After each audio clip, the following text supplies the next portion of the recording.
Hey there. It's been a while. Back with episode 31 of the We Are Everywhere podcast. And I'm excited about this episode because I consider myself a video creator as well.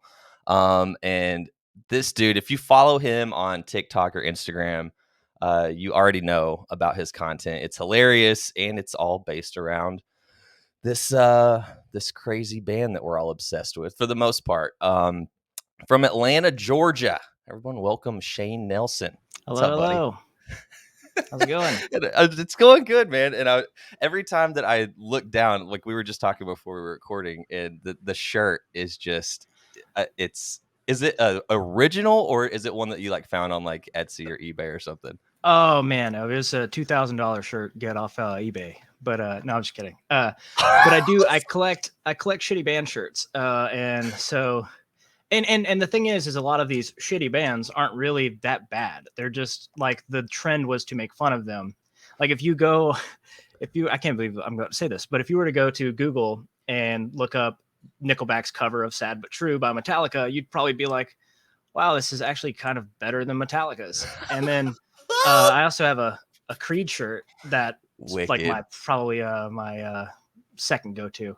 Oh, dude. Um, and I love people either get it or they don't. You know, I'm wearing a Yeah. Creed shirt at a Phish show, so half the people are either like, "Let's check out this guy," and then the other half Right. are like, "Dude, oh my god!" And Sick. yeah, my response is typically so. I tend to booby track people for jokes. And so they see the shirt, they come up and they're like, "Oh, so are you really a Creed fan or whatever?" I'm like, "Have you ever seen Creed?" And then they'll be like, "Oh, no, why would I go see Creed?" I'm like, "Listen, after my first Creed show, I was out in the parking lot. I was on my back with my arms wide open. Shit, I was down to one last breath, and I was thinking, man, can he take me higher? It's Stop not it. possible." Dude, I love it. And I've gone on record saying this before. With Nickelback, I don't believe that they deserve all of the hate that they get. Right. I, And it was I just a think, meme, and they got it. Just the internet took off with it, and it's right. just now And I they're think the worst Creed band. suffers in a similar way, but the personality and ego of Scott Stapp kind of makes it deserved, which is very unfortunate because Mark Tremonti is a really great guitar player. Mhm. Fun fact: Brendan Bayliss of Humphreys McGee uses a signature Mark Tremonti PRS, but you wouldn't know that because he Really, scrapes the, doesn't want to be associated with the singer of said band. dude. See, and that's the thing. It's like if you like, and I love Bayless. Don't get me wrong, but like if you're going to be like, "Yo, I love this guitar or this a piece of whatever it is," you got to just own it, man. Don't Yeah, scrape it off. Just be like, I like it. It is what it is. I love too that people are so against these things just for the aesthetic and the meme nature of it. Mhm. But then I used to like Uber, and so I can tell you how many times I would just put on My Sacrifice or something like that, and then at first people are like, whatever, this is kind of weird, and then Trying not eventually to they're like it. like, you know what, it's not that bad. I went out of my way to get Scott Stapp to acknowledge me on TikTok one time for like a month, and he eventually Really? commented back. So that was nice.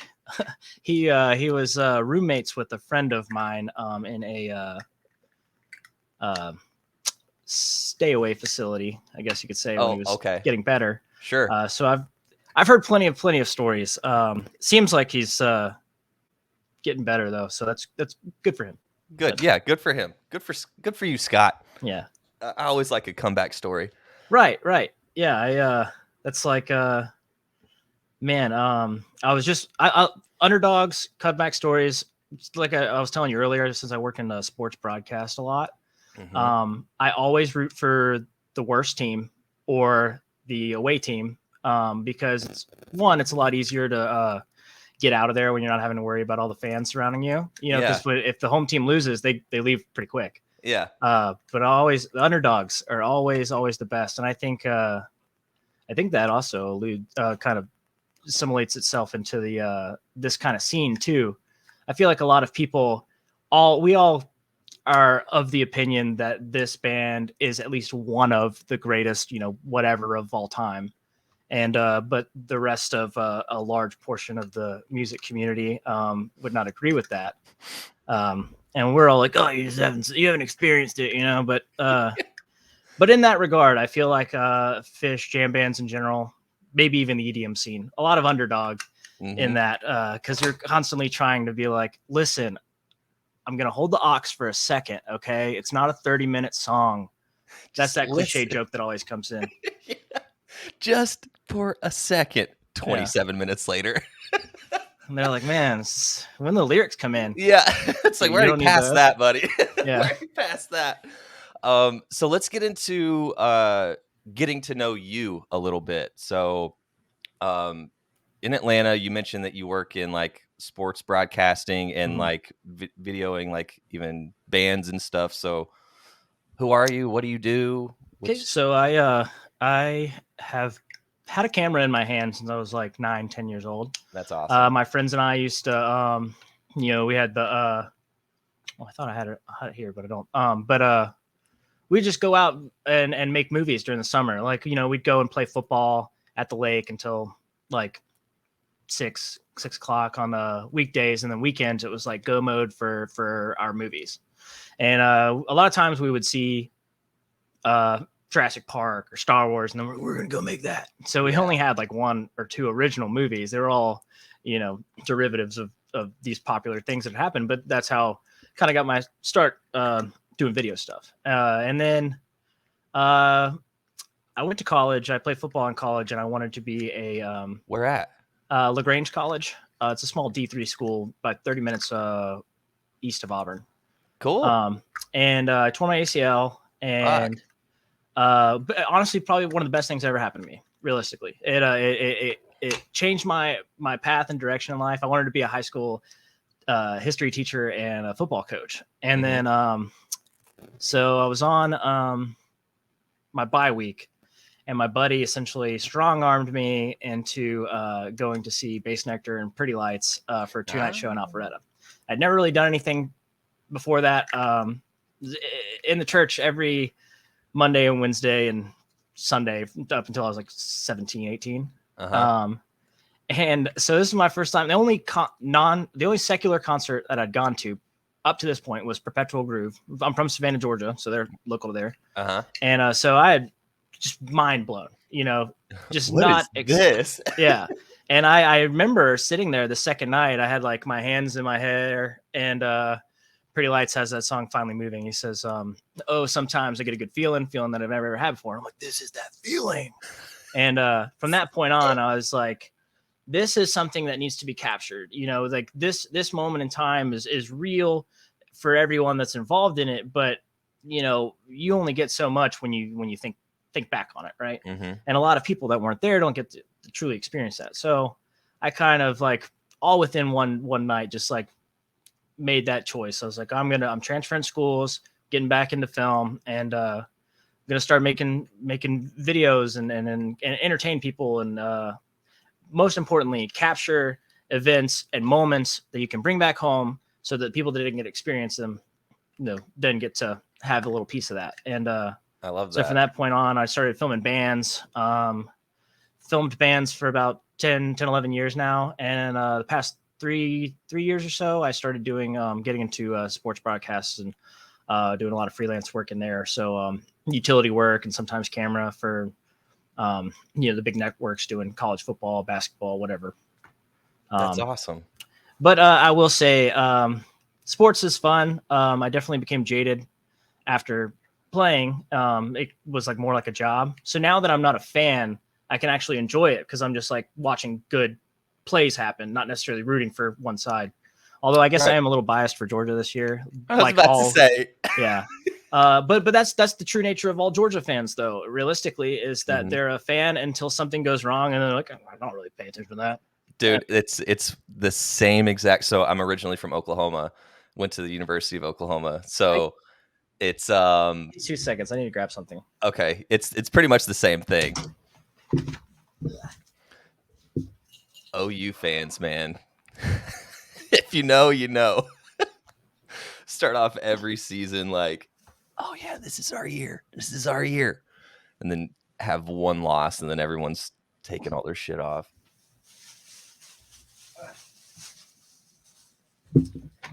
Ugh. Sorry. I have a think it's in feeling here. I have a feeling this is some OU gear. Yeah. Oh, I don't have it. No. All that build up. Yeah, I have this really, really cool Oklahoma hat. First ever college game I ever watched was Oklahoma versus USC national championship. And so I was like, I'm from Savannah, Georgia. No relation to Oklahoma at all, but I was like, this is my team. And so from the Jason White era on, I rooted for Oklahoma until I actually went to college. And then it was like, boomer sooner, no more. But I don't really pay attention now. I guess if I'm going to root for anyone, though, it's going to be Georgia or Oklahoma. Okay. And all on just a first viewing. I was like, this is my team. I choose this. And back in the day like that, I mean, it was more, I was talking to one of my buddies about this the other day. It was like more of like an elite brand, you know, like you wear like your Sooner gear, like OU hats. It's like you're wearing like, you know, Nike or like Versace or whatever. You're like, yo, this is my shit. Right. And now it feels more, I don't know if it's because we're like older now, but it doesn't feel like that. Like I still have like all of my like OU shirts and stuff like that, and I'll wear them on game days. But college fandom has always been a little strange to me for the older people that are really into it, because it's like you're a 55-year-old man wearing the jersey of an 18-year-old and you're getting really, really upset that they're not playing well. And then someone's like, oh, so like what year did you graduate from this school? And they're like, oh no, I just grew up 3 hours away, but it's the same state I live in. Yeah. Like it doesn't that's make pretty much it. Yeah. It doesn't make the same sense to me that NFL does. Cause I guess like, you know, you're kind of like even my smallest part, but you still have kind of a say, I guess, cause it's like your city. Right. But I don't know. I really, really enjoy seeing the atmosphere of college athletics brought out from the students, you know, that are actually there. I'm like, oh man, this is amazing. You guys are doing really, really awesome things that you're involved because you're, you know, a part of this school. Right. And then I look over and I see that guy, you know, and he's drunk and angry and cussing out his wife. And I'm like, man, like, chill out. Yeah. You didn't even go here. It's like, what's that movie? He doesn't even go here. Oh, Mean Girls. Mean Girls. Yeah, top 10 movie all time. Quote it. Yeah, she doesn't even go here. Oh, man, but it's like you were saying, like with Georgia fans, it's the same thing with OU fans. It's like season starts and we're always like projected like top 5, no matter what happened the previous season. Like we come in strong, like, oh yeah, no, we're gonna win it again this year. We're gonna win it. First loss, everyone's like, fuck, we suck this year. Not even fire Stoops or whoever it is now. Venables. Yeah, dude, Stoops was the man though. Yeah, him and like all 8 of his brothers or whatever. It's like the whole Big 12 was all Stoops. Yeah, and then Mark Mangino.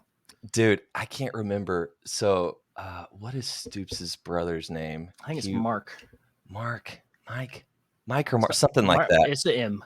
Yeah, it's an M name. But I worked at, this is when I was still in college. I worked at a liquor store, and he came in and was like getting some bottles of wine and stuff. And I was like, man, just to be a dick, like I'm gonna ID him. Then he looked at me like, you little bitch. Man, I was gonna tell this story later, but I feel like it's kind of relevant now. But speaking of IDs, so I'm from Savannah, Georgia, where there is a university called SCAD, Savannah College of Art and Design. And fun fact, Bella Anastasio went to SCAD. So I work downtown, and I just kind of had this, scenario. Maybe I run into her one day, I knock her books over, pick them up, we date for 6 months, and I'm like, wait, your dad's in a band? What kind of music's that? But it's always just make jokes like that. But then one day I went out of my way to ask off a morning shift. I traded a morning for a night shift, and I put in effort. I come in for that night shift that night, and my buddy's one of my best friends was the manager at the time. He goes, dude, this guy came in today. I couldn't figure out where I knew him from. And he got a it was his frozen daiquiri place. So he comes in, he looks at everything, and he's like, I'm not going to get any of this, but do you guys have any non-alcoholic stuff? And he's like, sure. And so then he gives him his debit card, Trey Anastasio. So a shift that I should have been working, that I went out of my way to ask off of, he comes in to get a frozen grape daiquiri, non-alcoholic, of course. And I'm just like staring at like thinking he's joking, and he's like, no. And then he shows me the camera in the office. Man, it's just yeah, really dude. disappointing. One of those things to where you're like, is this a joke? Am I on punked right now? Yeah. Like, where's he at? Like, he's here to see me. Yeah. I wish it seems like any of the celebrities or what have you that come to Savannah really, really enjoy it. I just saw Adam Sandler down there recently. He filmed a movie there a couple of years ago, and so he just over the moon. And he could just be pandering, but it does seem like a solid getaway because a lot of the Savannah locals are very standoffish. Just kind of like the conversations are more like, hey, how are you? Instead of like, oh my God, your music means this much to me, you know? Can I get a pic? Yeah. Right. And so even though Bella does not live there anymore, I do kind of hope that they will come down, and we're building we have an amphitheater now. It's an indoor venue, arena. But I'm hoping that Savannah will get some love. I'm not sure if you're up in the Humphreys thing, but ish. Yeah. Since 2013, as of this year, because of the hurricane that came through, they canceled 3 shows, one of which was Savannah. So Savannah, they've never played there, but now has been scheduled and canceled or rescheduled 5 times since 2013. Holy shit. So now it's April 2023. Anybody out there that's Humphreys fans, this is going to be a really, really good show. We've already discussed it, and they said that they're going to go out of their way to make it worth it. So because that's like at that point, 10 years in the making of right. Like, yeah, they're gonna bring the house down. So my hopes is that we do burn it to the ground, and then also right after that, for some reason, they announced that they're gonna reschedule the Piedmont Park Phish shows too. Okay, that's another one that got away that I really, really wish I could have seen. Dude, and it's one of those things like it's hard to not think like, well, I think this anyway. It's like, damn, it's like bad luck. It's like every time that like they're gonna like do something like this year, for example, 2 out of the how many shows did I hit?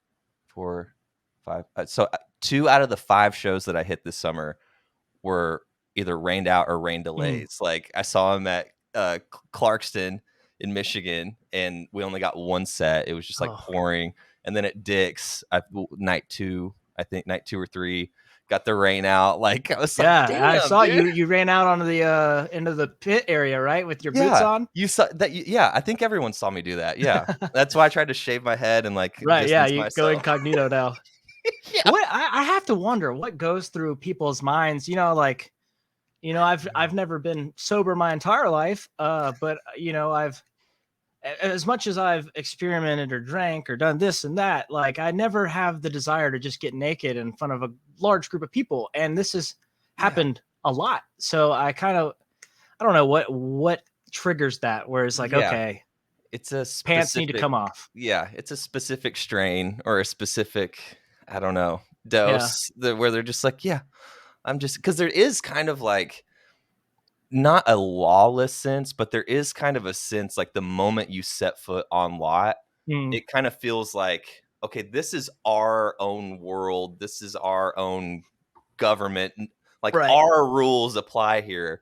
I often have described it as being part of, and I think a lot of other people too will say that it's like you're part of the inside joke.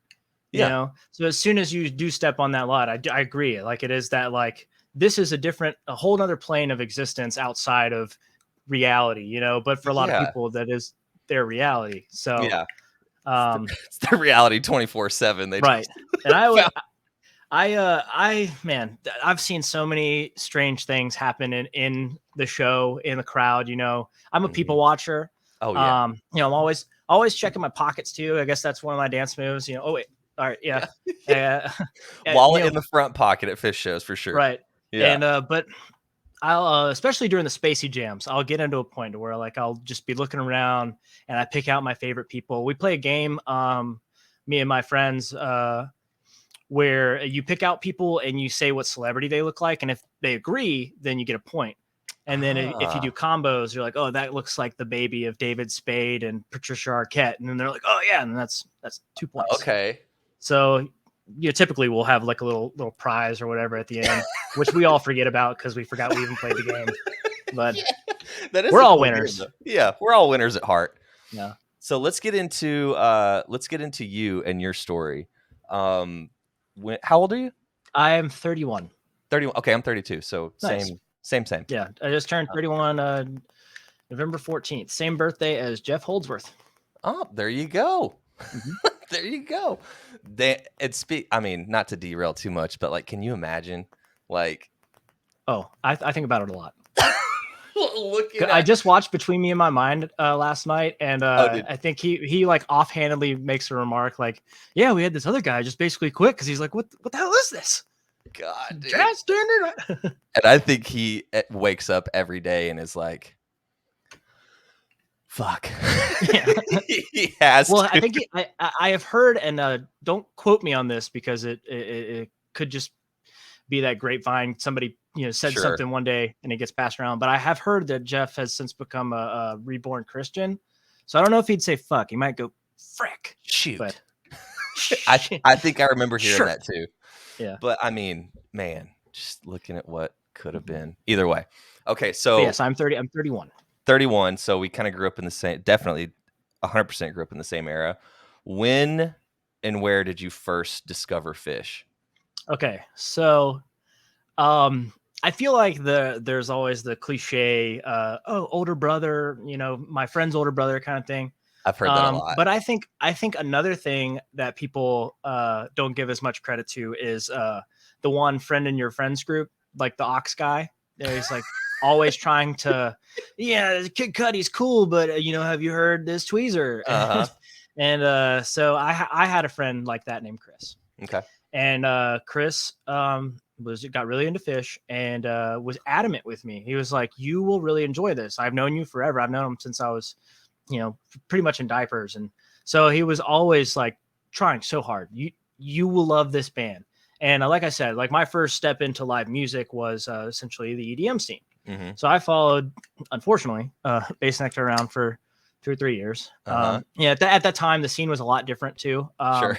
I feel like now EDM, as far as like the dubstep kind of stuff goes, is like catered towards the 19-year-old of the current year. Mm-hmm. I have gotten a lot more into house music, but it's a lot easier to just kind of bob. House is different though, yeah. Yeah, and so that was my whole vibe. I was like, I jam bands just not. It doesn't like tickle my fancy. I don't know. And then so, but he kept trying, and he gave me a copy of Hampton, Winston-Salem, 97.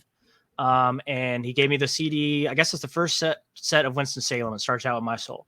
So I started playing that all the time. And that was kind of like, foot in the door, but I wasn't, it is a very hard thing to commit to. And I feel like unless you experience it live, you're never going to get it. And so prior to that, you have to commit to trying to enjoy Phish for a lot of people, not necessarily everyone, but if it's not your thing, it's going to be harder to click. Right. And so he just kept trying. And then eventually I went to Alpharetta 2014. They were playing. I'm not sure the date, but he convinced me to go. And he's like, I won't say anything again. Like, this is my last thing. But I love you. You trust me. And I said, yeah. And he goes, then come with me. And so I did that. And opener was My Soul, first Phish song I ever heard. Well, actually, no, I take that back. First Phish song I ever heard was Wilson, but it was from a local cover band that I thought it was their original song. So okay, that's cool. But My Soul happens, and I feel like a lot of people and I didn't even know it at the time, but having called the opener, I feel like when you make that move, especially if your friends are aware of it, there is an overwhelming feeling of superiority for at least that first song. You know, I'm you're the like, shit. I'm pretty much in the band. Yeah. Yeah. And Yeah, dude. so My Soul comes on, and I texted him, and you know, because he had pit tickets and I was in the lawn, and then man, I still wasn't there. Mm-hmm. So I was more open to it, I guess, at this point. But I still my love was in You you needed the know, a lot of womp. bass. Yeah.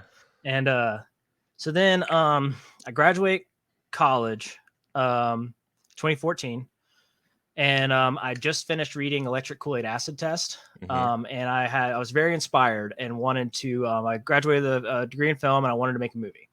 So I was like, hey, let's go get this bus like further, and we'll all travel around and have a great time. And my friends were like, I'm going to med school, or like, I have kids.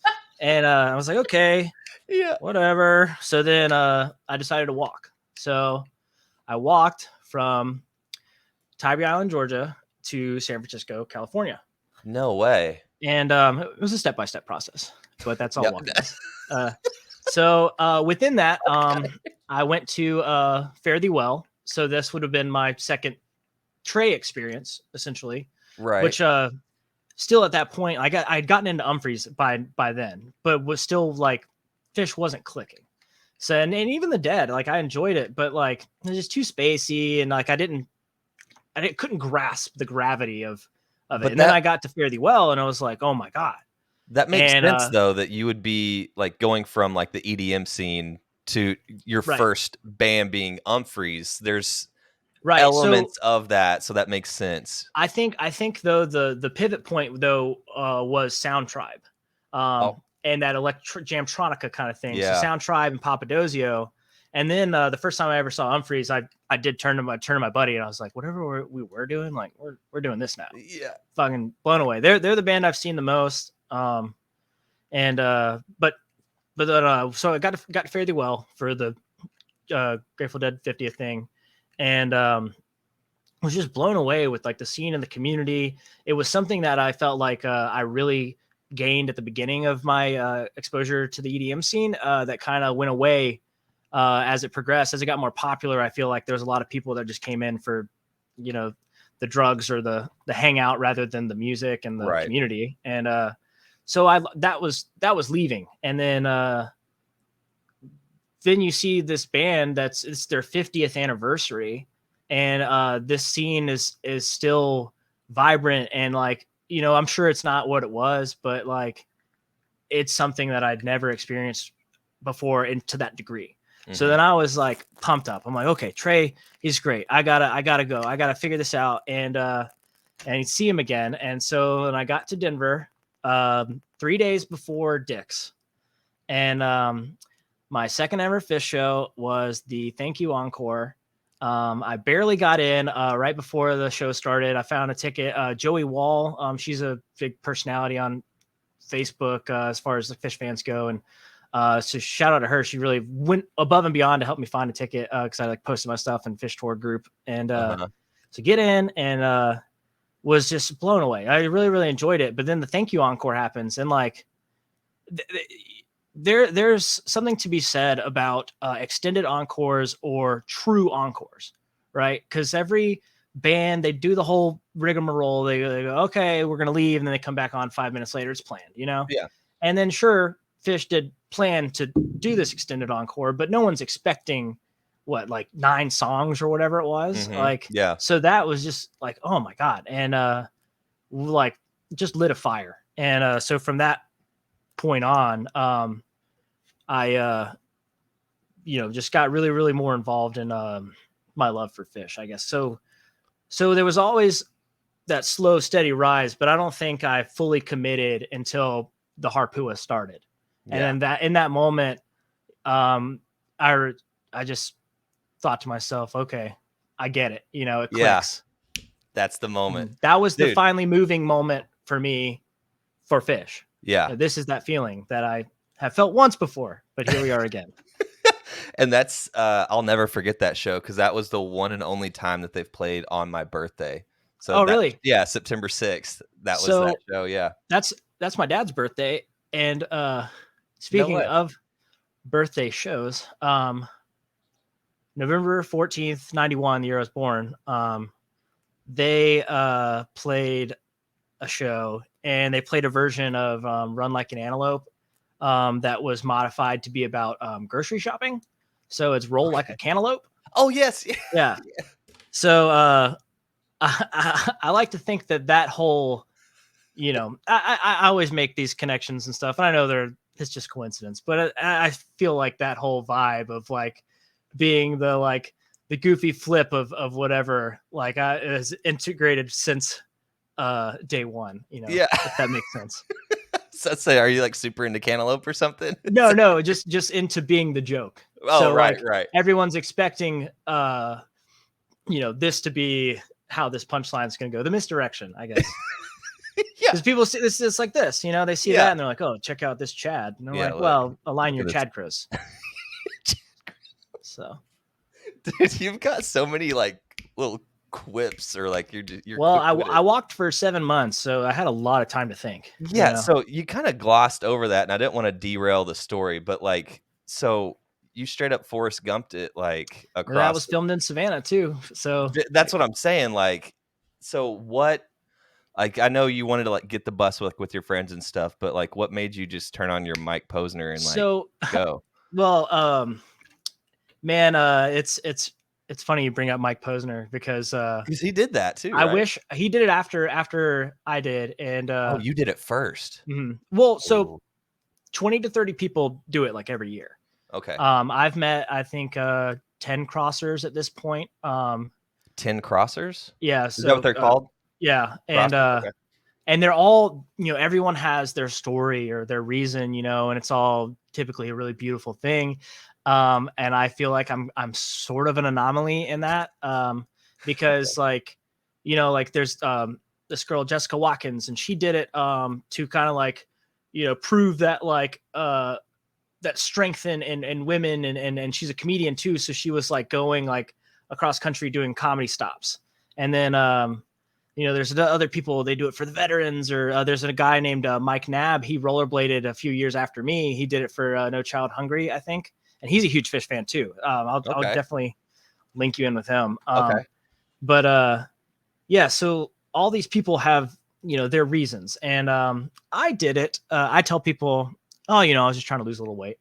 And but really, the whole theme of the travels in electric acid test, they had two kind of mantras. Everyone's the star of their own movie, and you're either on the bus or you're off the bus. So that was my whole kind of thought process. Is I'll go out, I'll do this trip, and a movie will kind of surround it. It'll film itself, essentially. The movie will create itself. And so Wait, so real quick, are we talking like a really filmed movie or like kind of like a movie like in your mind, like you're living out? So I filmed everything. Okay, cool. And doing that by yourself, independently, and with lack of a lot of funding or a follow, is I had a better picture in my head of how it turned out to begin with. And then you start seeing, because you show the video to everyone and they're like, oh my God, it's amazing. You're so, I can't believe you did that. And don't ask your good friends for their opinions on something that truly matters unless you have that conversation like, I need criticism, you know? So I finished the movie. My whole theme, I guess, was I asked everyone 5 questions. What's your definition of happiness? What's the importance of art and music? What's the biggest solvable problem we're facing as a society? Do we communicate well as a society? And then do you believe in a higher power? So any person I met and interviewed, I would ask them those questions. And after finishing the trip I really, really rushed to edit the film and get it ready for Sundance, because we're shooing. And everyone thought it was so good and so amazing. And then finally I did a stream on, after getting denied by every film festival under the sun, I did a live stream on the Facebook, and there was a guy I met, I just kind of knew, and he ripped me to shreds. And everyone was like defending me in the comments, and I was like, no, like this is what I needed from the start. I needed that hard criticism. Right. So I will never ever fault Sean was his name for doing that, because that's what I needed. And so we've done a companion piece since then. That's a lot better. I think it tells more of my story, because the original concept, I didn't want to be the one that says definitively, okay, here's all these questions and this is the answer. I wanted people to see other people's answers and then decide for themselves. Right. So I don't think that really vibed with a lot of people on the viewing, because they kind of had this idea that it was going to be like Into the Wild or more about me, when I was just trying to, like, do a social commentary on where we were. This was 2015, so it was all leading up to I was May 2015 to November. Okay. Wow. And so on this journey, like, you don't have, because I've seen, now that I'm hearing you talk about this, I've met one other guy that's done that, and he had like a crew with him. He didn't make a movie or anything, but he would walk however many miles a day, and then they would stop, and like, he would get in the car and go to a hotel or something, then come back to the normal spot. So if it's just you solo, like, so I actually walked by myself. Like I said, I went to Chicago first, so it's kind of more north than west. Right. So I started kind of true west from Chicago. I got to Omaha, and I was confused. I'd met a guy a week before, and he confused me, or his mom confused another guy for me. So he texts me, and he's like, "Hey, my mom met you today." And I'm like, "Oh, she must work at the hospital." I had like a really bad pink eye at the time, and I had like an immediate care. And so he's like, "No, she works here." And then like, send me a picture. So sends me a picture of this guy named Jared Richbaum, who was also walking across the country to raise registered bone marrow donors. And wow. So then I reached out to him, and we met up the next day, and he and I walked together for about 2 or 3 months. But he was also solo, and so we did the whole solo thing until we met, and then we walked together, parted ways in Nevada, and then continued on solo. But a lot of people, I think I would have benefited greatly from having a support team, but more so from the filming side of it. I think I love Jared. He's my brother at this point, right? But when you're doing something with a goal in mind that is personal to you, and his was very personal to him as well. So it was never negative combating against each other. But at the same time, if we were to get interviewed by the news, it's like, "Oh my God, this is great what you're doing, Jared. Like, you're raising awareness for all these people and helping people. And Shane, how'd you meet Jared?" And so because my story is not as, deep, it doesn't have that much depth. And so it really kind of takes away from your own personal journey, and you become a part of someone else's story. And I really thoroughly enjoyed being a part of Jared's story for a while, but I think truly for the result, in a personal matter, I guess it is better to just kind of have that alone. Like, I'm figuring myself out rather than being a part of your story. Yeah. It can get a little messy, I would assume. Not, and maybe not messy is the right word, but just kind of like, this isn't Right. what I started out trying to do. And like we both helped each other tremendously with whatever, but at some point it's just like, okay, we've worked enough, and now we have to have our own finale. And it was pretty mutual at that point. So I think it would have been nice to have a support team, but I think I enjoyed the alone time. I miss getting back out there and traveling like that. Now that I'm more ingrained in the Atlanta scene, I guess for what we're trying to build video wise, it's harder to just get up and go. But I every other day I'm like, oh man, I could leave right now. Put my walking shoes on. Yeah. So were you on this trip? Are you like camping, or are you like staying in hotels? So I tried, There's multiple avenues to how I would find a place to stay. I use Couchsurfers, which is a great app for traveling. A lot of people, like-minded people that just travel the world or countries or whatever, they'll open up their home to have these other people, and then they're reviewed and everything, so you're not just Right. like going to someone crazy. Mm-hmm. But so Couchsurfers was great. I had funded some of it on Kickstarter, so I would get some hotels here and there. But then I would meet a lot of really, really kind people. Like everyone was so afraid for me, and no one cared about me getting hit by a car. They were worried about what other people would do to me, and I Sure. never had that fear. And people are, we get a bad idea of things with how the news and media kind of, you're not going to get as many clicks on the cat saved out of the tree video, right? It's all the doom and gloom. Right. But I never experienced anything like that. And people went out of their way to say, hey, I know someone in this town that's this far away. And when you get there, call this number and then you'll have a hot shower and a place to stay. And this happened everywhere.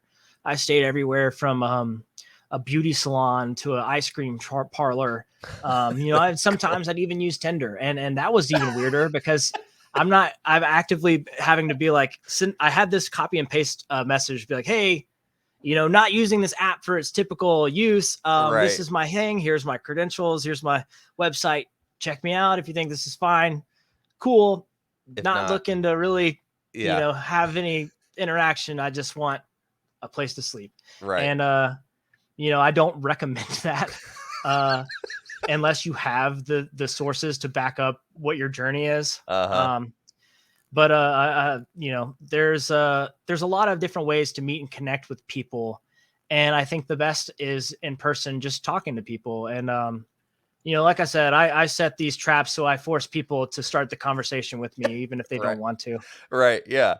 That's wicked, man. Like, and you said it was from what, March or May to November? May to November, so it was 7 months to get Wow. there, and it was 7 hours back with layover.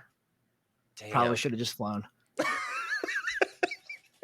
That's wicked though. I mean, you mentioned briefly like there's however many people that do it a year, but like that's still like pretty rare and pretty Right. fucking cool. Like how many people can say that they've done that? So hats off to you, man. I That's appreciate fucking it. cool. Yeah, it was a good And so time. you filmed it, and I know you said like you're trying to get in Sundance and everything. Is it out where people can view it, So or? I have an entire box of DVDs, probably like 200 something that I'll probably just give away at some point. I will say, people tell me this is a bad perspective to have, but I don't fully agree with that. I am not proud of the first film. Well, then, yeah, And don't put it out if you're yeah, not. and not in a way to where I feel like it was all a huge learning experience, right? Right. So with the first film, I don't think it does justice. So I would prefer to like have showings for that, or like, hey, you kind of understand what I was going for here. So and the sound mixing is awful. We've grown a lot since then, but the companion piece I thought was really well done. My friend Blake did it, and he hasn't put that out anywhere yet. But I do think kind of the plan was, as you mentioned earlier, I do have a decent following on some socials. So kind of want to transition that to YouTube, and maybe if I don't really like going back a lot. I do end up conversationally talking about a lot of things that I've done or accomplishments, but I don't really Mhm. like dwelling on the content. But at some point, I would like to put out the second version somewhere. Yeah. I think the thoughts. The thought process of behind the questions, I think it holds a lot of value that a lot of people could use. But also, too, I mentioned, when I did interviews, I only interviewed people that approached me. So it is very, the demographic isn't as diverse as I would like it to be as far as who I interviewed. Sure. So that too, I would hate to present a a piece of content that seems like the definitive answer, but it all comes from like Gen X white old people, you know, like, Yeah. because Yeah. it would always be like, you know, the 40 somethings couples or something see me on the side of the road because I'd push a stroller. So they'd be like, you got a baby in there? And I'm like, Uh-huh. yeah, I got twins, man. They're eating everything. Um, but I Yeah. get stopped by the police all the time, you know, people calling concern and stuff. And everyone always Uh-huh. ended up being super nice. But Yeah. It's just yeah, not represented of how you the initial thought. mhm. Yeah. So I get that. Yeah. If you're not comfortable with putting it out, I would say don't then because it's like this I guess the closest I can get to that is like I work in radio and I started like my first on-air shift was at this point probably like 7 years ago. And we had like these demo tapes, it's like to hey, here's my best work or whatever. And you couldn't pay me to put out my first demo tape at this point or like even share it with people Yeah. because it's so bad. Well, I recently, my friend's band, sorry, my dog's crying. Oh, who we got here? This is Mikey. Mikey. She's deaf, so she Oh, loves Phish no. because she didn't have to listen to him. But actually, so she's got a Oh, I little love it. onesie from Funk Your Face. Dude, I That's a love little that. baby onesie, but it fits her perfectly. Dude, and those dogs, what's the breed? So she's a Chihuahua mixed with a Sheltie. Sheltie. So I think that you can correct me if I'm wrong, but don't they have problems with like being born deaf? I'm not sure, but I do know that with a lot of mixed breeds, they do end up that way. And if you can see, she's got blue eyes, Oh which is my going to really. gosh. This is a great part for the podcast version of this. Yeah. But Yeah. so a lot of blue-eyed dogs do end up with some sort of defect, and a lot of times it is deafness. Yeah. Um, So she's so completely deaf. side story, but her name's Mikey because the lady that was a friend of a friend of a friend tried to rehome this dog on Facebook. Mhm. And so her name was her last name was Hauser. And all my friends were like, you can't name your dog a Phish name. I'm like, okay. Well, so I went with Mikey Hauser. Uh-huh. And Mikey is still kind of like a Mike reference, maybe Yeah. if you stretch it. But so long story short, turns out this lady was trying to get it was her neighbor's dog, and she was trying to get her daughter to steal it out of the kennel and give it to me for free. Holy So shit. I just go over there and I'm like, I don't know what's going on. I just want this dog. And I was like, I'll pay you. And so we discussed prices and everything. And they're a Hispanic couple. So she's translating everything to her husband. He can't speak English. And then I said, oh, before I forget, does she respond to commands better in English or Spanish? And she looked at her husband, looked back at me and goes, she does about the same with both. And I wouldn't find out she was deaf for about another week. But she didn't lie. That's salesmanship, you know? Yeah. Yeah. So do you have like hand commands? Like I do, sit, yes. like my mom was deaf as well. no way. Growing up. So she had a cochlear implant, so she went deaf. So I knew a little bit of sign language. I don't know much now because she got a cochlear implant, so we didn't have to use it as we got older. Right. The sign language, I mean, because she could just hear with a hearing aid. Uh-huh. But yeah, so we have hand signals. They're not real signs as far as ASL is concerned. Right. But I thought that was in a weird way. I had some hippie crystal girl tell me like, this is a part because my mom passed away. And she said something like, this is how you deal with your trauma and blah, blah, blah. You got your deaf dog. And I'm like, yeah, I don't know if I would go that far as, the whole universal, it was too hippy dippy for how she articulated it. But it's in the same vein, I do feel like it's really, really cool to like kind of have that whole like backstory and connection. Yeah. That is cool. Super weird segue, but should we get back to Phish? It's like talking about your yeah, sorry. I like my mom passed away and she was deaf and I have this deaf dog and I'm like, so what was your favorite year of Phish? Yeah, and realistically that's exactly how that conversation would go on lot 2. So not to oh man, favorite year of Phish though. Yeah. Huh. Because we already covered like how you got into Phish. Right. We covered your first show. Man. So whenever you're going back and listening, like, I know this is one of those hard questions because for me anyway, like, it depends on like my mood. Like, if I'm Right. like wanting some like if I'm it's in the So morning, I get a cup of coffee, I'm throwing on some 94, like let's wake up. So like I what is that year that really you keep going back to? I really like 80s Fish. No, I I've always said I think it's pretty at this point 95 to 97, maybe even 98. That's like the cliche answer to everyone's like, "Oh, this is the prime," but I feel like there are different segments of prime within Fish. You have the different eras and everything and different sounds coming out of them, but if I'm feeling it uh I'm gonna just go on to YouTube and type in a cow funk compilation, I something think I like know that. exactly which one you're talking about too. Right. I could I And can see the cover of it. it's funny too because I don't really listen to as much music as I used to. Mhm. I just because I ingest so much content and I'm always working on editing and stuff, so it's a lot harder for me to like really just go out of my way to listen to music. So Right. recently, a lot more of my music catalog has been like the TikTok kind of songs and stuff, and I'll get into a mode where I just play. I hear a song and I'm like, okay, this is my song for the day, and I just like play it over and over again.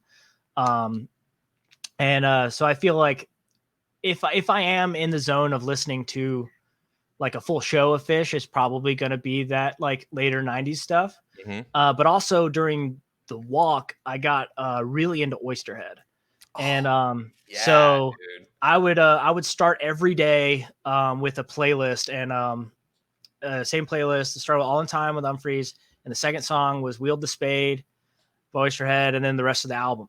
And so I really really like Oysterhead, and probably the end of the near end of prime of 1.0. But I also Yeah. think that a lot of these later years in 3.0, and I guess now just 4.0, however you want to call it, post COVID, Right. I feel like they are hitting another level. Not necessarily in the same vein of what it was in the '90s, Not at all. Yeah. right? But as far as like where they're playing at a high intensity, high level, and playing some of the best shows, at least in the 3.0 and 4.0 era, and these, from I think 2018. I could be wrong, but there was we get really spoiled in the South, and typically we get like 3 or 4 show runs at or 2 or 3 show runs at an Alpharetta, and I think it was 17 or 18, or maybe 19. But Mike Gordon had his jams of the tour, and it was a top 10, and like 6 of them were from the Alpharetta run.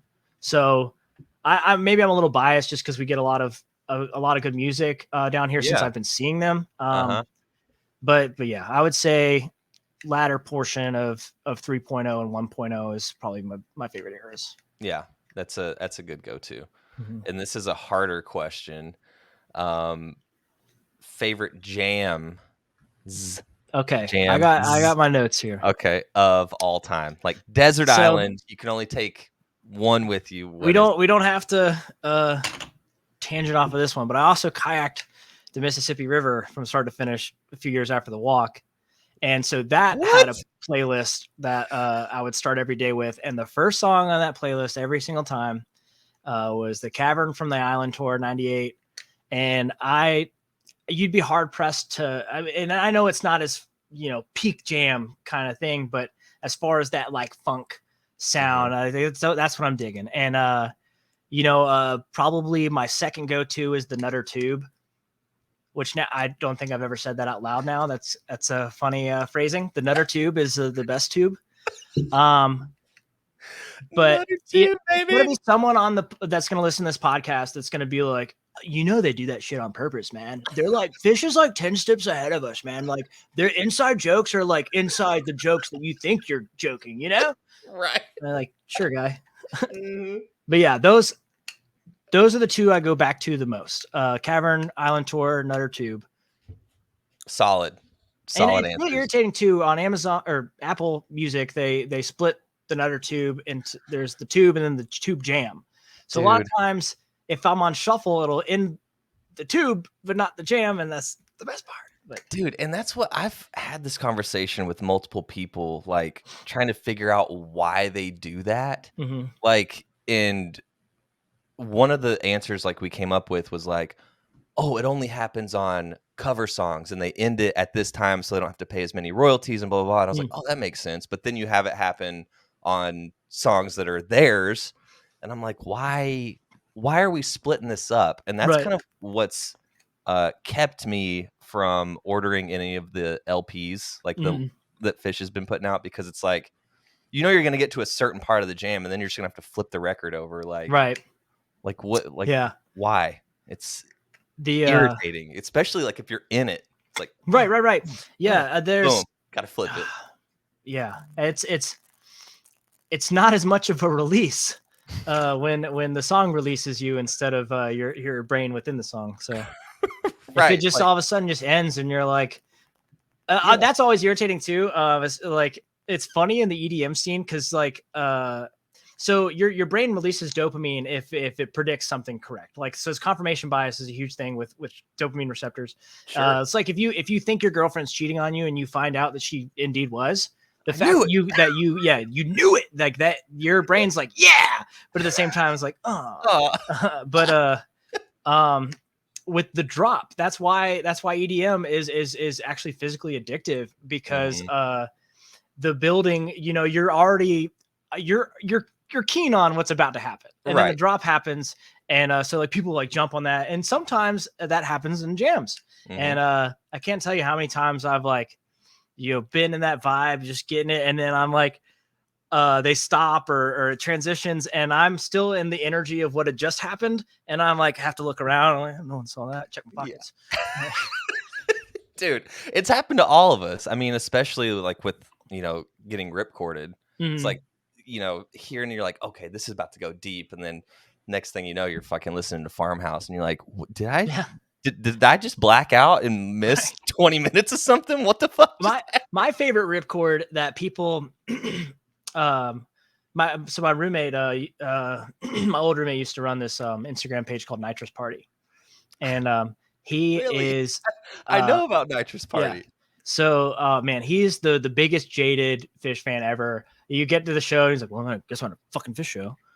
And but he's a huge fan. Like, he loves them. Right. It's just like, it's fun to talk trash. Right. And so he hates Backwards Down the Number Line. And just like so many other fans hate Backwards Down the Number Line. Oh, he recorded from that into this. And I'm like, okay, give it 2 minutes. Yeah. And then you look over and they're like, oh, my friends. And you're like, yeah, you hate this song. Freaking noob. Yeah. Dude, speaking of that though, you mentioned Backwards Down the Number Line and your friend hates that song. What is a Phish song that you would be okay with never hearing again? Wingsuit. 100%. I actually, when they played in Charleston the second night, we got in this big just kind of expressive just talking shit about the show, because the second set was just kind of lackluster. And it was like the tour closer, and they played Wingsuit, and I just kept turning to my buddy who was behind me. He's one of my best friends, and I was just making fun of him because he's singing along with the song, and I'm just like, why do you like this? Like, this is awful. And completely forgetting that he and I have gone to like 4 or 5 shows on the tour, and his 2 friends next to him, this was their only show.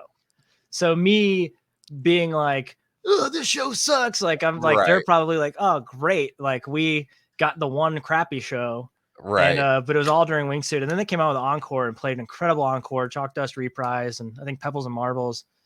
And it's just really irritating that they think that they can just play a lackluster second set, play like a really good encore, and expect us to forget that.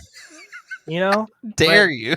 Right. And I'm like, cool. Like, yeah, those 4 songs were amazing, and I really enjoyed that. But like, can we, that whole hour that you just wasted? People don't forget. Yeah. People, Dude, Phish fans definitely don't forget, because they're like, oh man, this tweezer that we're listening to right now live is great, but the one that I heard at this show 10 years ago, and you're like, cool, man, can we listen to the one we're at? Yeah, like, it's one of those things, like, you have to actively, because I mean, I've had to learn this, and I assume like every other fan has had to, depending on how long you've seen them, it's like we all have these expectations, right? Right. Like you catch one good show and you're like, oh my God. And then for whatever reason, like that becomes your standard. Right. Like every time I go see Phish, it's going to be that or better. And it's Right. like, no, you got to really actively think like, I'm here. This is what it is. Like, even if it's the worst show they've ever played in their life, like you're still seeing your favorite band Right. play live. That's my roommate says that going to a Phish show is like playing at the casino, except you win every time. That's really good. You might not win the same amount of money, but you win every time. Mm-hmm. And oh man, just lost my train of thought. It's okay. It happens to me more than not. What song would you like to see Phish cover? Okay. So my personal pleasure song would be a Snake Farm by Ray Wylie Hubbard. Ray Wylie Hubbard. Yeah. Dude, let's go. I think me and my friends, that's the song I always show everyone. And they're like, if they haven't heard it, they're like, oh, this is my favorite song now. Snake And Farm. so that one's great. But I also think it would be awesome to hear them play Gin and Juice by Snoop Dogg, but in the style of the Gourds. I've made a video that took off on TikTok once about me jamming to Phish for the first time because of LimeWire. Yeah, so that whole like, and people in the comments too. They either get it or they don't. They're like, this is a song by the Gourds. It's not Phish, and I'm like, well, that's right. The whole bit. Everyone our age has been burned by that, right? 100%. I think, and so I really would like to hear them play an Oysterhead song. Little Faces, they've teased. It's the only thing they've ever done from the Oysterhead catalog. They teased it once. That's it. I would like to hear Birthday Boys, I think, or Wield the Spade. I don't know if that really counts as a cover, but yeah, it's a cover. It's not their song. And then Roses by Outkast, I think would be cool, but I think another band could probably do that better. I was about to say, but this is gonna sound off the wall and crazy, but just trust me. Phish would destroy Walking on the Sun by Smash Mouth. Go back, listen to the song, and it's very kind of Santana-esque, I guess, with like that like hip hop vibe like mixed in a little bit. Yeah. But as far as how the song is how it's progressed and how and like just the lyrical content too. I think it is. You just add a little bit of goofy in there, change a few words and lyrics. It's full on crushing Phish. Throw a jam in there. Yeah, I don't think All Star hits the same, but Walking on the Sun, 100%. That is everyone that listens to this. Your homework after this is to go listen to that song. Tell me I'm wrong because I'm not. You can tell me that, but I'm not. I feel like I can hear it, because like knowing the song. Yeah, and then. The way, I mean, like he is kind of the singer's like kind of rappy, too. And Trey, is he a rapper or a singer? We don't know, but he has that kind of same flow, I guess sometimes. And I think it would work really well. I can hear it. I bet you don't expect that to be ever said in this podcast. I did not, but that's the reason I like talking to so many different people, because like you hear some to where you're like, oh, I never thought of that. And that's one of those, like so I work with filming concerts. I work with a bunch of different bands and, I don't know if I've mentioned this before, but I've filmed 420 Fest last year. So I was able to film Trey Anastasio Band and Oysterhead. I was about to ask, like, what's like your peak moment, like your favorite band? And I'm assuming that's it. Oh man, my peak Phish moment. Or no, like with you, like working, like working. Yeah, like the coolest band that you've got to. I cried my eyes out during Oysterhead. Did you? And man, I was really really hard trying to keep it together, but I think up to this point that's probably been one of the best. I also done a lot of stuff with CBDB and Pigeons Playing Ping Pong. Okay. CBDB and PPPP. But both of those, they each individual. I've worked with a bunch of different bands, but each individually, I have been filming either of them, and then just like forgot I was filming. You know, like just so engrossed in the moment of like, The oh camera's like yeah. bouncing. And so that's really great. I've filmed Humphreys a few times, but still, I don't think I got that same like, you know, I was still aware of the moment, like, oh my god, like I have to be on edge. But like when you're like, see, like these guys are my friends at this point, so like I'm just watching my friends play on stage, and then oh shoot, I gotta Yeah. you know do this. You're So filming people in the front row. right, and yeah, those they have lended a lot of great moments. Pigeons playing ping pong. I think would be second after Oysterhead. Their Halloween run, they did Dead Hot Sergeant Pepper's, one of the best concerts I've ever been to. And then they also on their New Year's they did the Electric Kool-Aid Asheville test, which you know has personal meaning to me, and so they let me be the I ran the misinformation booth. And I was the MC between sets. So, oh, that's cool. You know, I would get on the mic and be like, all right, guys, on the count of 3, we're going to start singing happy birthday. And then I wouldn't say to who. So it gets to happy birthday, dear. And the whole arena's singing, but then it gets dead quiet for a second because no one knows what name. And so everyone just dying laughing, you know, and that was a lot of fun, not necessarily behind the camera, but as far as being a part of an event, that's the whole, I try to explain this a lot to a lot of the bands I work with. And what I was going to say earlier too, before I forget, was I suggest too many covers to my friends' bands. I always feel bad. You know, they want to like, hey, what song you want to hear of ours? And you should do this. But I always try to articulate that now the music, the realm of music has changed a lot because of streaming and you know, people nowadays, like the whole thing is like you make a single after single or an EP and you just blast it online over and over again. It's very poppy now, you know, nowadays. Like that's like the huge a lot of very synth kind of stylized pop with drops and things like that. And so I try to articulate to my friends that like the thing that sets bands like Phish or the Flaming Lips or Ween apart from the other ones is people go to the show, but they leave wanting to go to the next one. And that's not necessarily always because of the music. There's something else involved, whether it's a New Year's gag or the Halloween thing. And I feel like that is the thing that sets apart of if bands don't have the financial backing to progress without having to work other jobs, you know, then they have to do that extra thing, that X factor. And Pigeons, obviously Phish, a lot of these bands, Billy Strings, they're doing these things to where there is that little bit of extra, right? And you go away from it thinking like, wow, that was a really great show skill wise, but also I want to go to the next one because what if they bring out a motorcycle on stage like they did tonight? Like what's going to happen? I need to see that, you know? And so I think it is better to build a following than it is to be popular.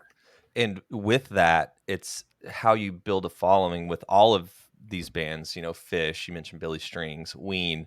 There's an organic aura that comes off. There's not, I mean, sure, like you add the gags and everything and like it's fun, but it's, you can tell with all of these bands, like you can name off like a handful of them within the jam band scene and kind of even without the jam band scene, because I wouldn't consider Ween a jam band, right? Right. They definitely wouldn't. Yeah, no, it's one of those things to where like you can tell if like someone's authentic. I guess that's the better word. Organically authentic. Right. And that's what is another layer of what brings people back, I think. And I think the fandom within the jam scene too is you know, you're 32. So you are probably more in tune with this kind of feeling than a lot of the 1.0ers. But jam bands, it's just Pokemon for adults. You know, you go out, you got to catch all the songs. Like you got your stats, you keep them. Humphreys and Phish do it better than anyone else as far as like stat collection. But like, I mean, it's that whole cliche. Like, I'm surprised we haven't asked yet, but the show count, you know, and it's coming. things like that. And so that whole thing is really cool because while you might go and collect pens or posters and stuff, the jam scene also opens up this avenue where people are collecting moments, right? And experience. And it's really cool to go see Beyonce play that set that's very choreographed that she's perfected for that one night. Mm-hmm. But you've collected that single experience. You go back the second night, it's the same thing. Yep. But with the jam scene, very much aware that it's like, I need to go to the next thing because I need to get the thing that I didn't get. Yeah. And I don't know. I really, really, really, really enjoy that. Maybe it's I'm biased because I also enjoyed Pokemon, but no, and that's a really a clever way of putting it, especially for people, our age, like you'll get it. If you did anything with Pokemon cards at all, like, like the collecting part. And that is the point, it's like I've tried throughout my life to explain, to like family or friends that aren't into Phish, like, I get in mansplaining mode and I'm like, well, yeah, you're like, oh, you've seen the same song, 40 different times. And like, yeah, but it's different. It's not, they could play the same song for 10 shows in a row, but it's going to sound different every single time. Yeah. You're getting a moment in time that I was there, I was in Bangor, or, oh, I was at the Dick's Thank You. Like, you were there. You have that like Boy Scout badge or like the Girl Scout badge, whatever, you have your so badge for of me, honor. My whole thing was, there is older fans or Phish fans in general can be very snobbish. And, my whole thing was, I had seen 2 Harpuas in my first 7 shows. Oh, wow. So they would be like, I've seen, I'm going to do 2 shows of the New Year's run. So that'll be 31.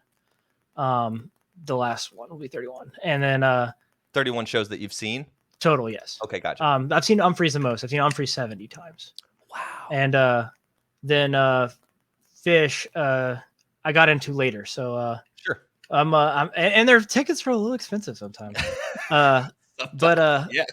So that was all my whole thing. Is like, I'm talking to somebody that's just a jaded vet. Like, oh yeah, dude, I've been following them since '94 and blah, blah. And I'm like, yeah, man, I got 2 Harpuas in my first 7 shows. So, I mean, white whale, right? I guess. I don't know. Not really my experience. Yeah. What are you chasing? Yeah. So speaking of that, is there a certain song? It's obviously not Harpua. Is there a certain song that you are chasing? Got 2. Okay. I got 3. Okay. 2 that I haven't seen that I would really, really like to see. And they both had kind of have a high energy aesthetic of Julius and Timber. I would really like to see a Timber opener, and I would really like to see a Julius encore. I haven't gotten either of those yet. It's surprising you haven't gotten Julius though. Right. Well, they had to make room for the Harpua. Yeah. But, double down on Harpua. But this is my dream. Okay. And I'm sure no one else has thought of this. And people vibe with it. I really, really would like to see a Type 2 Iculus. Wow. That would be, because they always stop right there at the end. What if they just kept going? Yeah. And like people would be like, wait, this is different. And then people forever would be like, I was at the Type 2 Iculus. Yeah. And to that point, it's one of those things where I would have to like look, like get on .net or something.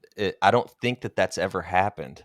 Right. No, I don't think either. My ex-girlfriend at the time was making a bunch of bracelets for a Phish show that like said stuff, and I said Type 2 Iculus, and she thought I was so stupid.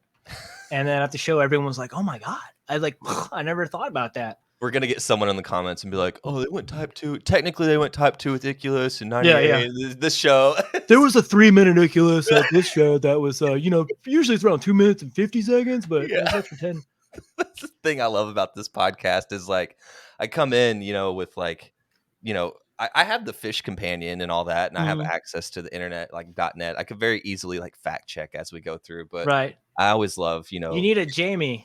I need a Jamie, man. Like just to pop up. I will say that I'm very glad that Jamie is kind of getting more of an agreeable. Everyone kind of is like, all right, this guy's fine. Yeah. Like people like don't really respect Joe Rogan in a lot of ways, but you Rogan? have to have that guy that's fact checking the guy that's telling everyone the information. Right. Arguably one of the most listened to voices in the world. 100%. So, I think Joe Rogan recently has done a lot of really bad of just a headline reading. So you with his is a lot more serious, but then you got a guy that's like, actually, maybe the article's about this. So within that, that is necessary and needed. Within the Phish, Jamie, though, I feel like that might even get a little snobbish. I mean, it's like lyrics actually make it troon for you. It's not true, so it's a made up word. Yeah, dude. And speaking of lyrics to Phish, like as big of as a fan as I am, that I consider myself, like if you were to tell me to you pick any song and you're like, what are the lyrics to this song? And I'm like, I could tell you maybe 4 words. Right. So we have a friend that never knows the song for Humphreys, and there's a song Bad Friday. And so anytime what song is this? No matter what it is, it's Bad Friday. And they could be like, all in time. Like, this is Bad Friday. But I need to get a Phish song with that. It's Last Tube, dude. I got the first one and the second one, but then it's the last tube. Yeah, dude. The lyrics. I mean, Speaking of lyrics, anyone that listens to this podcast, do not steal this from me. Be an awesome human and don't take this. Okay. But if you tell anyone else, credit me. If I were to ever meet Trey, I would say something along the lines of, man, I feel like there's just so much I should say to you right now, but I've got a blank space where my mind should be.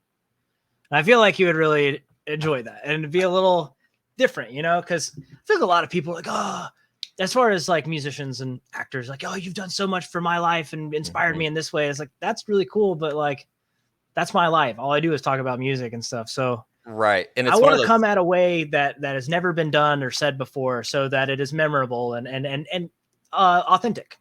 Exactly. And it's one of those things to where they've met so many people. Cause I've thought, multiple times of like, if I were to meet not just Trey, like anyone in the band, like, what would I say? Would I just be like, hey man, really like your music? Hey man, like, would I fan? I have no idea what I would do. Yeah. Like just going straight for the hug, like, I don't know.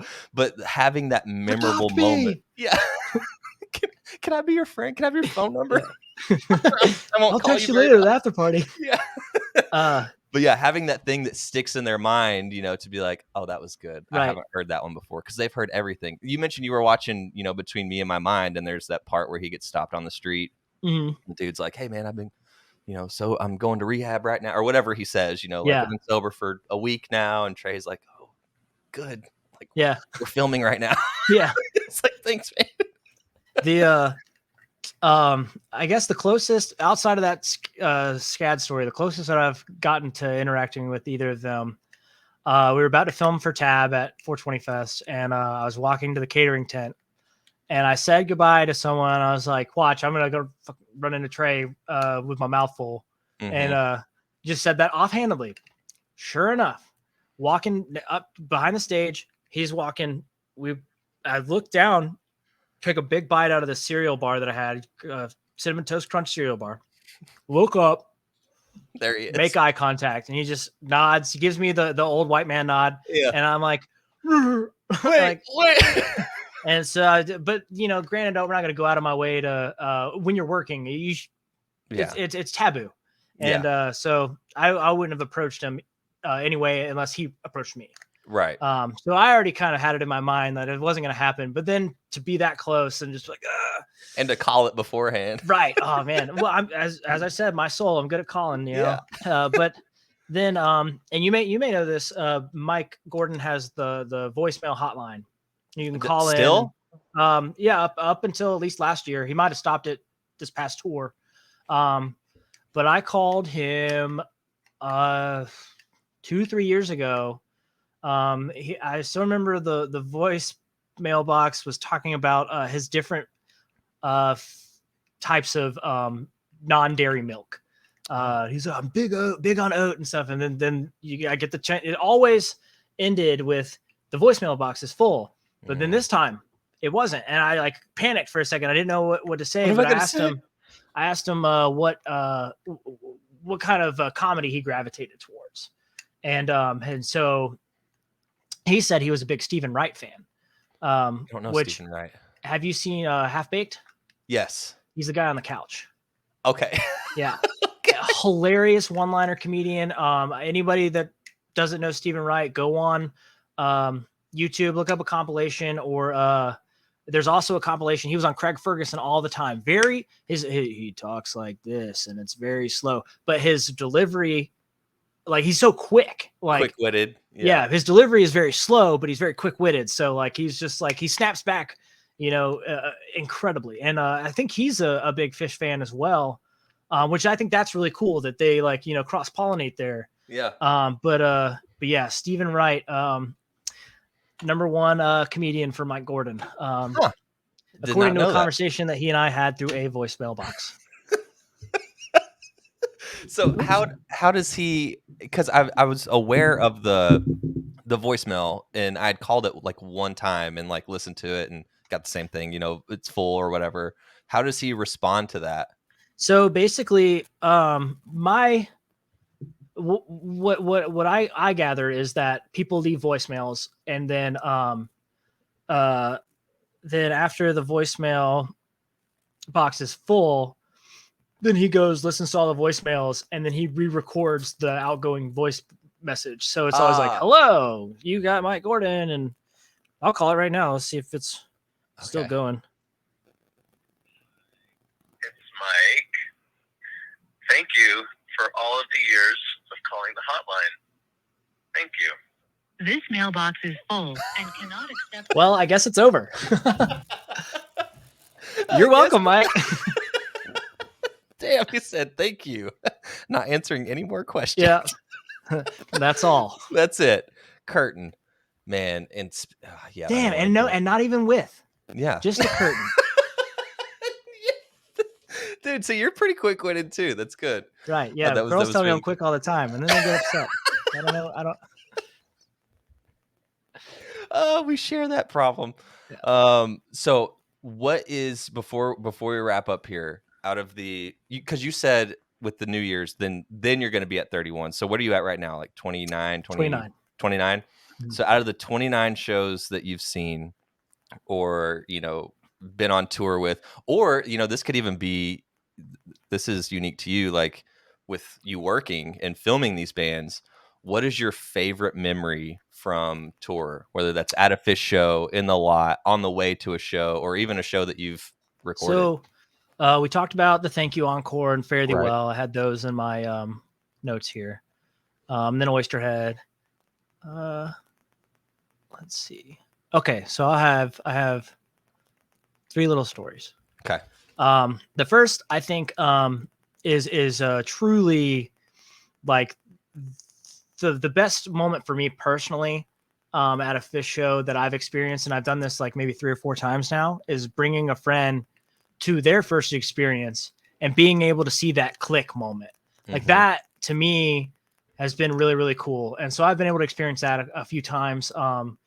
One awesome time was with my buddy Nate, who just hated on Phish so much.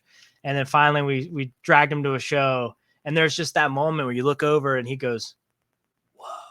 And you're like, okay, we're in it.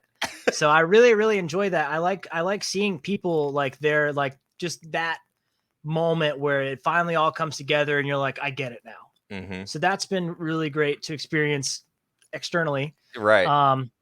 Then so Trey played an acoustic show in Athens, Georgia. And my buddy who I'd met at the Fare Thee Well shows, he bought me a ticket and said, hey, I want you to come with me to the show. And so there's a pit area.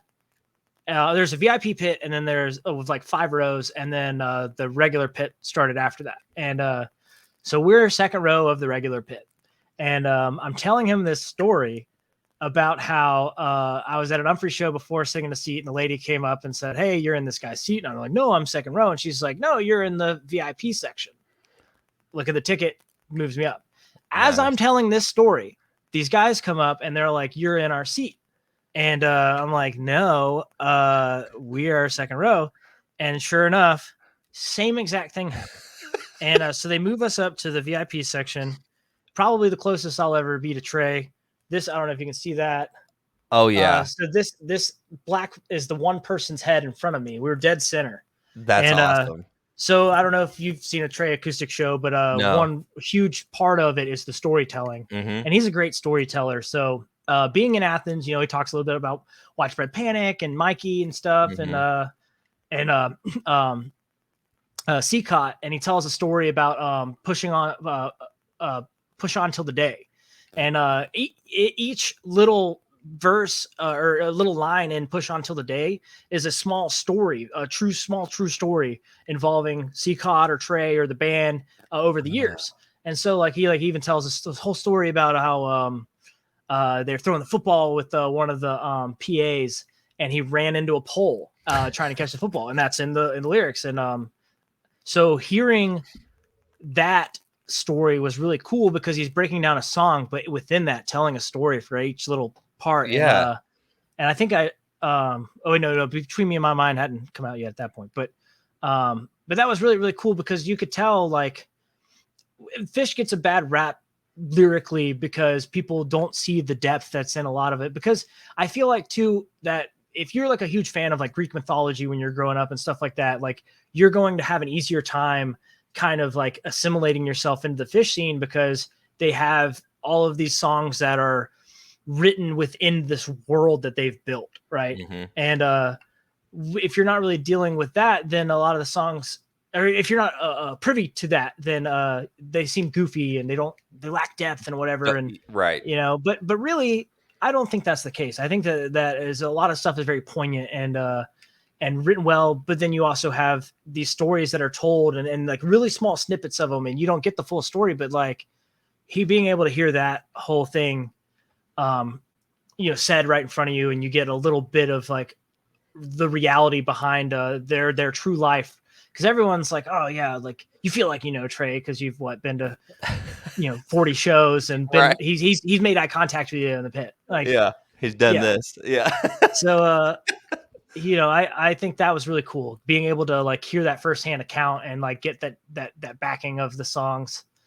And then my last one would be so before they did a Baker's Dozen, they did a 4-show mini tour, and the last show being Pittsburgh. And I always refer to it as the tour closer. Mhm. Like Baker's Dozen is his own thing. This is the tour closer. Right. Like, it's just 4 shows. I'm like, no, Yeah. tour closer. Uh-huh. And so even within that, they were building up for the dozen, so they were still throwing out a bunch of stuff. And we snuck into the pit. Wear all black and walk with purpose. You can get into anywhere. Or a high vis jacket. You and your buddy carry a ladder. No one's gonna question it. Yeah. But I don't suggest that. I think that was really cool getting to get into the pit because that was like the closest I'd been at that point. Mhm. And they played some bust outs, and Mr. Completely was really, really cool. I really enjoyed it. But then they played Contact. Mhm. And you can probably tell I'm in that kind of goofy way of thinking of stuff. And Contact is always funny when you show it to somebody and they're like, this song is what about tires? What? And then it gets to, that part where they like drop out into the bam, bam, bam. Yeah. And it gets super funky and the keys come in. Bam, bam, bam, bam. And like, so I've always just really, really loved that song. That and Dinner in a Movie. I like, as far as Junta goes, my favorites. And so seeing that live, I never in a million years thought that I was going to get that. And so that was really, really special. Because too, I always have this moment where you just kind of have that out of body where you're thinking like you're looking around what you're a part of. Mhm. And then when you finally like take that moment to step outside of yourself, look around and see that you and 15,000 people are singing about tires and having the best time of your life. And you're like, this shouldn't exist. How this is. Like, I've never been a part of something to where it's just so goofy and like, even with the new drum pad that Fishman has, and the coughing and stuff. Like, they're doing a tweezer jam in the middle of it, and people are screaming and having a great time. It's like there's no reason that 10,000 people should be on their feet cheering because some guy is playing a solo of coughing and farting. Like, what? How is that even possible? And then not only that, but like, you know, people are very, very critical of they break down everything, but they're like, oh yeah, they played this song really good, but they messed up this section. I was like, but were you at the show? You're missing. Because when Trey messed up the lyrics to Fee, that was the loudest anyone cheered during that show. Yeah. But if you're like, oh, he messed up, they are human, they're real. And then like, I don't know. It's just funny to me that like some of the loudest moments that I've ever experienced at a Phish show are when it's something entirely goofy or silly or a flub. Yeah. And like Trey even talked about that in not Between Me and My Mind, but Bittersweet Motel. There's like that scene where like he's in the hotel room and like whoever's filming is like, you know, talking about a flub that they had the night before, and Trey's like, who said that? Who said that? Was it Brad? Was it Brad? He was like, I could give a shit less if we mess up the lyrics to Reba or if we miss the passage. You know, he's like, it's about like the moment, the feeling. Yeah, so that's been Brad. pretty good. Fuck you, man. But I try to articulate that or convey that to my friends that are in bands too, because so they get really down on themselves and hard on themselves. So you're trying to like build something, you know, and then like, oh, I hit this wrong note in this band. I'm like, look, you're playing in front of all of your friends or people that you want to make your friends. Right. They're not going there. They might have criticism, but it's not going to be like negative in the way that like this is going to help you move forward. But if you mess up, like get to the point to where when you mess up that it's something to be celebrated. Right. You know, like, and it should be, because art is, you know, it's all different and it's never perfect and everyone sees it different. And I think that Phish really shows that in a macro way. But I wish more of the smaller bands and artists in general would see that nothing has to be perfect. And almost, if it is perfect, it's almost worse in a way because it's hit that standard and, you know, there's no room for it to grow or to show off its you know, notches in the armor, so to speak. You know, it's 100%. And I want to clarify before I say this, because this is kind of like talking about being perfect. This is kind of where my mind went. I love Humphreys. This is not a slight to Humphreys for everyone listening, but sometimes whenever I'm listening to Humphreys, or like even like when I'm at a show, it's almost like it's too perfect. Like there's no, like, I mean, it's so tight. It's so like the changes are like turn on a dime. Like I don't think I've ever heard them mess up. Right. And it's like so polished and perfect. And then like you have Phish, you know, where like they come out and, you know, Trey's opening up a song and it's supposed to be A, but it's, you know, he hits the wrong note or something and it's kind of a flub and like sloppy and messy a little bit. There's something to that, like I think taking that risk too, you know, when people talk about jamming and the whole type 2 you know, way of things. I had a friend that would argue with me all the time about how like, oh, this Mastodon or Meshuggah is better because they can replicate the same solo over and over again every time. And there's something to say about perfecting that. Right. But you know, there's no risk involved and there's no extra plane, you know, and so for a band like CBDB, for example, they would go out of their way to have these jams that kind of would hit that type 2 realm, and Chris, the lead guitarist, would try something and it wouldn't always work, but at the same time I feel as a viewer, as a listener, I feel a closer connection to the artist in that with them being comfortable to take that risk in front of you, because they're like, there's, that is that contract between you and that artist, that like, hey, like, we're in this together. We're trying to do something that's never been done. And, Let's see I'm what performing happens. for you, but Yeah. like, we're in a car ride together, like, Yeah. let's see how this goes. And it Yeah. could crash and burn, but hey, we're having fun. Right. Exactly. And I think that, like I said, there's something to be said about the perfection, but when you take that risk and try to do something different, it is a little bit more special. Yeah, 100%. And I think that's why we all keep coming back, because you don't know what you're going to get. It's like a box of chocolates. Right? Yeah. That's my second Forrest Gump reference in this episode. Yeah.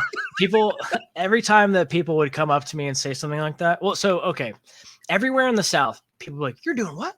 You're walking. Oh, have you heard about our Lord and Savior, Jesus Christ? And then I got to the Midwest, and they would be like, you're from the South? Have you heard this racist joke? And I'm like, ah. And then I got to California, and they're like, oh, you too? Yeah, I got him last week. But the people call me Forrest Gump all the time, and I would just like, I like to get people off their toes, and Right. So people will be like, you're like Forrest Gump. I'm like, oh, come on, man, Forrest was a little bit special. And they'd be like, what? And I'm like, not to like, right. degrade that community or anything, but Right. like, No. But that is funny. It's like, because he just felt like running, and Yeah. I just felt like walking. And so it is a good comparison. And I feel like I wish that there was a Forrest Gump movie for millennials, because Forrest Gump, and I think it actually says this on the back of the VHS box, but Forrest Gump is the personification of the experience of a generation. And if we had a character like that for millennials, that would be the personification of our experience, maybe there would be an opportunity to see a lot of this trauma and negativity that we've experienced in a different light. Because like a lot of those things that Forrest Gump experiences, he has that mind and brain to where, like, he's just a human experiencing this, and everyone else is like also experiencing it. But he has that perspective of everything's good. It's all good, And even when his mom, he sees that positive. And so, we've had 9/11 and, everything, like 80 recessions and, the housing market, whatever, millennials have not had it okay. And Right. Don Bluth, I think in the 80s and early 90s had a lot of movies where we were exposed to a lot of childhood trauma through the death of Littlefoot and Lion King Right. or Mufasa, all this. Right. We were set up from the beginning. But if Yeah. we had our own Forrest Gump movie, then maybe we could, rework those moments in our mind to see them in the positive light and the good that came out of different things and hardships that, eventually progressed into creating good humans and good things. Right. Just because we've gone through some bad things doesn't mean we can't all be bad people. Right. Yeah. Good people, bad people. Yeah. Yeah. I know what you're saying. I got it. Dude, Shane, thank you for taking the time. I know I kind of it felt like I got you on last minute. I know you said you were busy and everything, but thank you for taking the time. Yeah, I'm glad it worked out. Because I've been super busy of late doing all the bunch of sports stuff, but then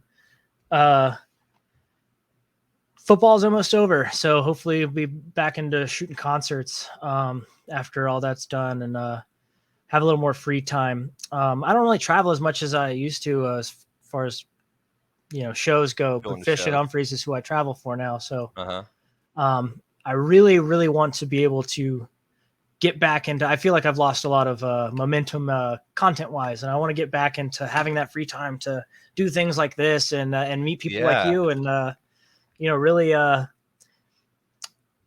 hone in on this very, very special community and thing that we can all appreciate and make fun of and have a good time with. And dude, and your plug your socials real quick, because I was even looking at your TikTok today before we started, and I went to your page, and I was like, because your content is great, and I opened up your page, and at first glance I was like, why does he only have 138 followers? Mm. And then I saw the K next to it, and I was like, oh, okay. Yeah. That makes more sense. Yeah, so plug your socials. Yeah. Your So stuff is I great. am at Shane S. Nelson, one word, Shane Snelson, ShaneSnelson, one word.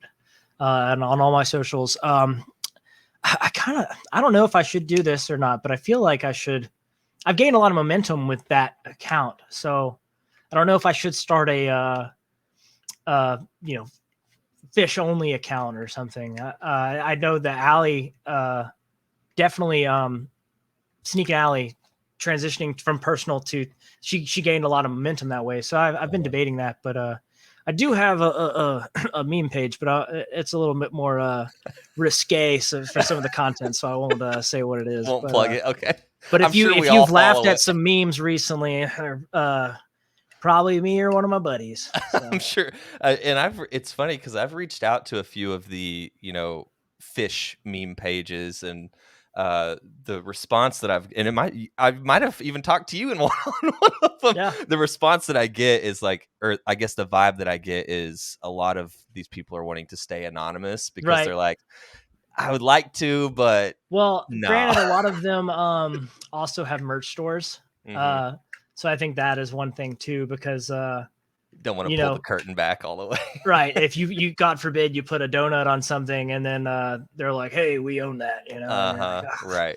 No, I But, get it. I get it, everybody. so I get it. my old roommate, he did a merch run where it was every single MLB baseball team logo, but a Phish song. I've seen So those. that was really great. I got the Iculus one. I need to put the number 2 on the back, maybe. We'll manifest it. Type 2. Yeah.